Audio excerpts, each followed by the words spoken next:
Her name was Emma. Her name was Emma. That's what everyone called her anyways. Sometimes they would call her M. Sometimes someone would slip up and call her Emily. She was a part of a group of friends growing up in a large town. Not quite big enough to be a city, but big enough that there was still privacy between neighbors. We called ourselves the Unbreakable Six because there was me, Summer, Mel, Nina, and Jules. And there was Emma. Emma started off as a practical joke by the other girls in the 4th grade. It was probably Jules that started it. She was always playing pranks on people. In high school, she even got suspended once for going too far, and had to babysit for hours to buy that girl a new cell phone. Or maybe it was Summer, who always seemed too busy with music and band to think of such an elaborate prank. Or maybe it was Mel and Nina, who were best friends and could live without us, always conspiring together like they were twin sisters. Either way, I bought my lunch, cold cut sandwich and carrot sticks, and a pint of orange juice. I couldn't stand milk. It would account for how short I ended up being, and walked over to our lunch table. Jules looked excited, waving me over to them. "Lottie, look." I wasn't sure where I was supposed to be looking. "This is Emma. She moved here from Los Angeles." We lived far inland and into the boonies. Los Angeles was glitzy and glamorous and chic compared to the flat houses and half-rate high school football. That was the only real source of entertainment in the area. What? "Los Angeles, dummy," Jules said, rolling her eyes. "She's not in our class, she's in Miss Lark's, but she's the same grade as us. Isn't that cool?" I still wasn't sure where I was supposed to be looking. I sat down with my tray uneasily, wondering what I was supposed to see.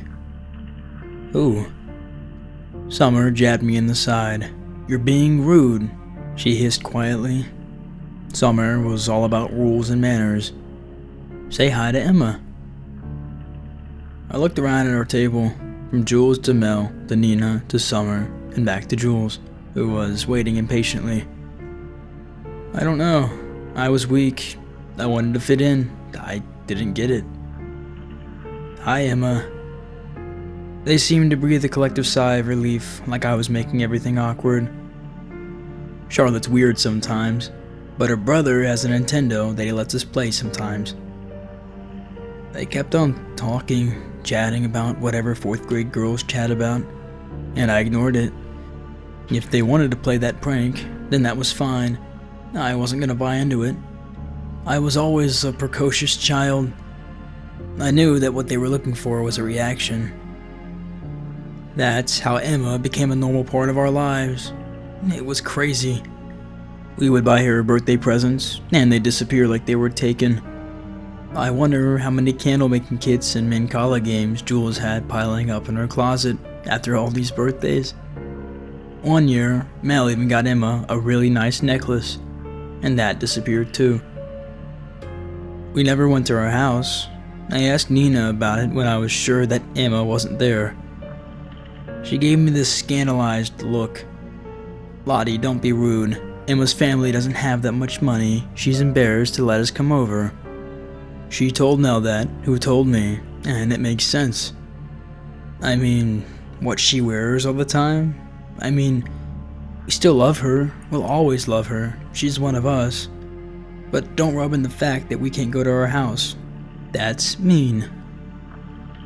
After I was scolded so wholeheartedly by Nina, I didn't ask again. They were covering their bases really well, and by 7th grade, I had to accept that they were taking this prank all the way.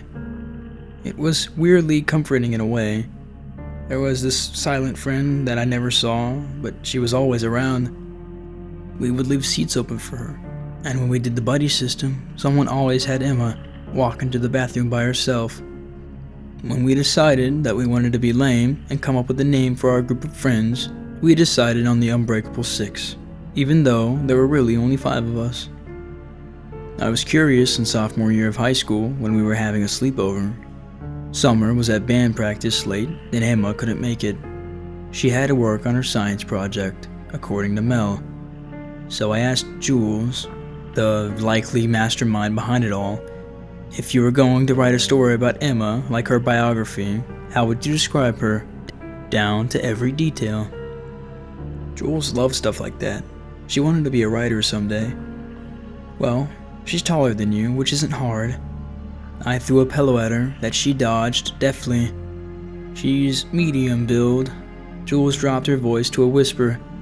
Even though she's gained a little weight recently, but we're not gonna tell her, and she's still beautiful. And she has green eyes and brown hair, and she's got freckles. She hates getting her picture taken. She's nice but quiet, and she dances really beautifully. I mean, you've seen her, right? Of course, that time a few months ago when we turned on some music and danced around together to practice dancing at homecoming, so we didn't look weird or do it wrong.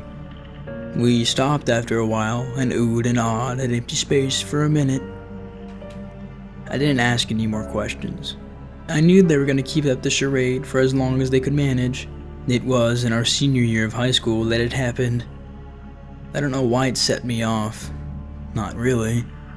It was something little, something stupid. We were hanging out in Nina's pool, even though it was still too cold to swim. Teeth chattering and goosebumps rising out of our skin. We were waiting for the jacuzzi to heat up and jump in.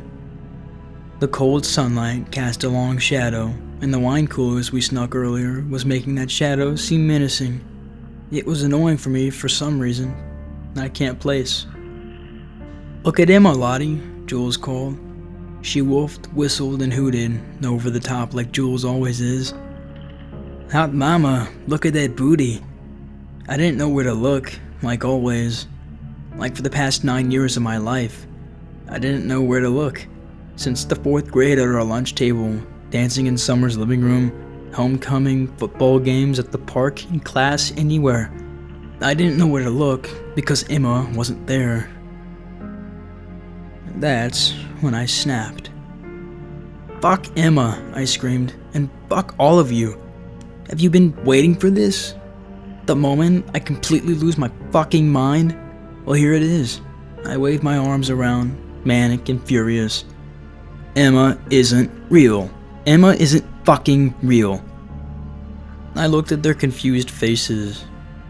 "Oh, you're gonna keep this up? I fucking hate you guys. You've always done this. Made me the butt of your stupid prank for almost 10 years. Guys, 10 years. I slipped a little on the wet concrete, but regained my balance. "Fuck you. I hate you so much." Tears welled in my eyes.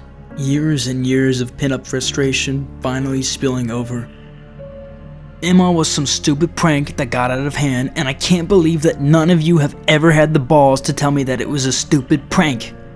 No, it had to keep going. You had to keep laughing behind my back. It's not fair. Summer was furious. "Don't fucking be this way. Emma is right there and you're being a bitch. Why are you doing this? Are you mad?" Mel spoke up in a tiny voice. "Lottie, you look hot too. I mean, you look good in your bathing suit too." "Yeah, but don't take out your anger on Emma. God," Lena said, rolling her eyes. Nina walked over to the side of the pool and reached out a hand, like she was rubbing someone's back. "It's okay, Emma. Lottie's just under a lot of stress right now, figuring out where she wants to go for college." "Shut up," I howled miserably. "Stop it, stop it, stop it. Emma isn't real. How could you guys do this to me?" They were starting to look scared. They were really invested in this prank. I wonder what the endgame was. When were they going to start laughing? When were they going to jump and say, "Gotcha"? I had enough of this. If they wanted to play charades, then let's play charades. The next part was a blur. I don't remember it, not even now. But I walked over to where Emma was, and I kicked at the air. I heard a scream, and I slipped on the slick, wet concrete and hit my head. There was blood everywhere. There was so much screaming, but I kept on kicking and punching and fighting until I blacked out completely. I came to a day later in the hospital. My parents were there, and so were my friends. They were pale and tired and miserable looking. My heart panged. I must have really scared them. When my parents left, Jules approached me. She took my hand. She began crying. The others started crying too. "I'm sorry, Lottie," she wept. "I'm really sorry." It was almost frightening looking at the way my friends were.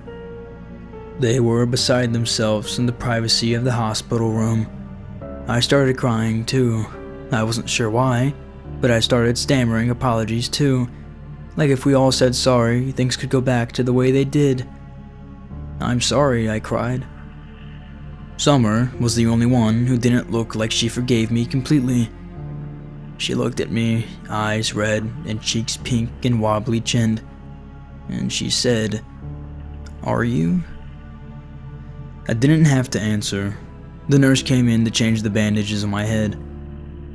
For the rest of the year, no one mentioned Emma. Emma only belonged to our tight-knit group of friends, so there was no mention of Emma.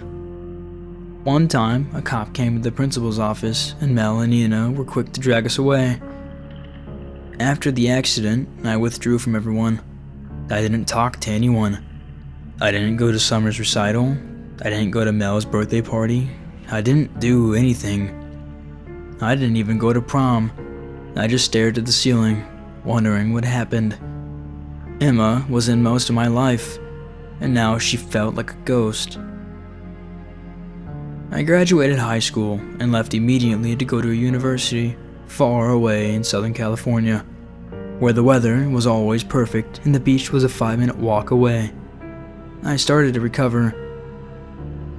I realized that I was depressed after what had happened, understanding that my best friends chose a punchline over me.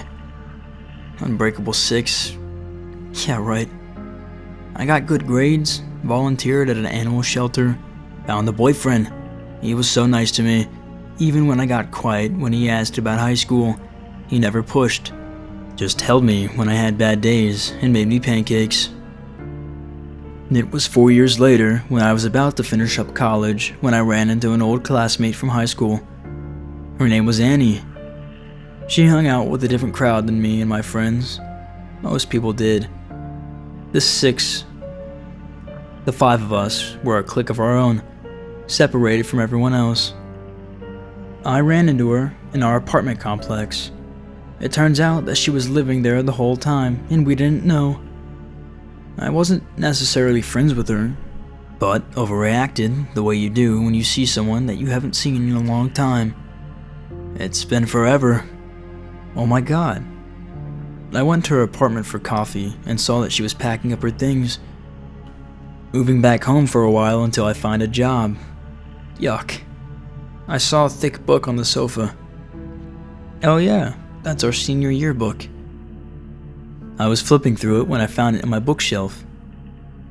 I didn't bother getting a yearbook. I didn't have friends at the end of high school, but I was curious to see what I looked like back then, if I had gained or lost weight, if my skin had gotten any better. I opened up the first page and was instantly confused. For Emma. I read aloud from the first page. It was a dedication. My mind raced. Was there someone named Emma in her yearbook? Yeah, it's really sad what happened to her, Annie said, handing me a mug of hot coffee. I flipped through the yearbook, looking for a trace of Emma. Then, I found it. My heart stopped, mouth going dry. My hands shook as I held the yearbook, looking at the photograph. It was a picture of the Unbreakable 6. We stood with our arms slung around hips and shoulders, sticking close together for the photograph. There was Summer at the end, then me, then Jules, then Mel, Nina. Then, I had never seen this girl before in my life. Never. But there she was. I can't even remember getting this picture taken. She was right there at the end. Green eyes, brown hair, muffin top, shy smile, threadbare shirt, and ripped jeans, looking straight at the camera like the rest of us. She looked as normal as can be. Just another teenage girl. Annie looked over my shoulder. "Oh, there you all are. What did you call yourselves again?" What happened to her? I couldn't even touch her photograph. Just let my shaking finger hover over her face. Annie fell quiet. "Well, I guess you might not really remember that well after your head injury, and you just kind of faded away from everything. Stopped doing much at all. But Emma disappeared out of nowhere.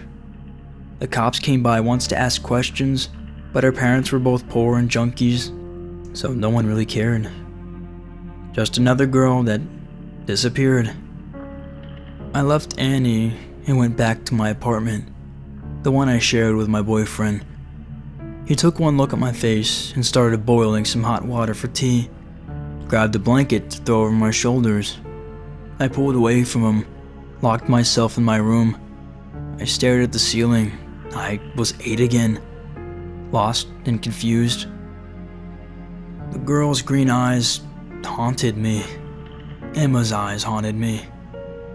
I went on Facebook and found my old friends, my best friends, and I told them, "Please meet me back at home. It's important." I returned back to our big town, little city, went to the nearest Starbucks, and waited. They trickled in, one by one.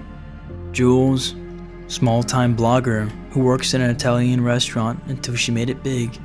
Summer, brown and freckled from band camp, coaching kids for the field show. Nina, the hot librarian at their old high school. Mel, her belly swollen with her second child. Wedding ring secured to her left hand by her high school sweetheart. My friends were not the same, and neither was I. I cut to the chase. I couldn't spare a moment of small talk. What happened to Emma? They exchanged uneasy glances. They knew this was coming. "Nothing," Jules said with finality. "Emma wasn't real. She was just a trick," Nina said softly. "She was a prank." I figured they might pull this shit. I reached into my bag and slammed the yearbook down on the table, making our drinks rattle and one fall over, spilling tea onto the ground. No one moved to try to pick it up. They stared at the yearbook instead. "Emma was real," I finally whispered. "Emma was real. What happened to her?" "Nothing." "Cut the crap, Jules," Summer snapped. She turned to me. "Loda, we weren't gonna let you go to jail." I looked up at my friends, tears running down my cheeks. "Why?" Nina reached across the table and took my hand. She squeezed it hard. "Because we're the Unbreakable Six. We don't break because one went crazy and another's dead." I excused myself to the restroom and wept for what seemed like hours. It couldn't have been that long, but there were angry knocks on the door from other patrons who needed the restroom. I sat there on the dirty floor, sobbing, until I had cried everything out. I came out where my friends, my best friends, were still waiting. I sat down in my seat and faced them. I wanted to turn myself in. There was an outcry of different responses. Summer seemed willing, ready to have me turn myself into the police. Jules yelled out about them all getting in trouble. Mel started to cry. "You don't have to," Nina said. "You don't have to. We got rid of all the evidence. We buried her far away where no one will find her." "I want to turn myself in," I repeated firmly. "I killed her. I'll tell the cops that it was just me and I buried her. Tell me where she is so I can tell them where I put her. None of you will get in trouble. It wasn't your fault." I thought I finished crying. I thought I had nothing left, but I choked out what I wanted to say for so long. I never saw her. They looked at me expectingly.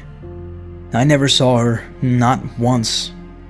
I thought it was just a big prank that you were playing on me. I didn't want you to laugh at me. The girl in the yearbook, I had never seen her before. I just played along. Nina nodded. I thought it was weird that you were always so cold to her, like you didn't even acknowledge her. She really liked you, Mel said. She thought you were so smart, that you were going to go out in the world and do amazing things.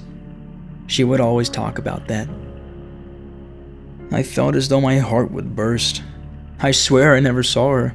Something must be wrong with me, but I never saw her or heard her. I cleared my throat.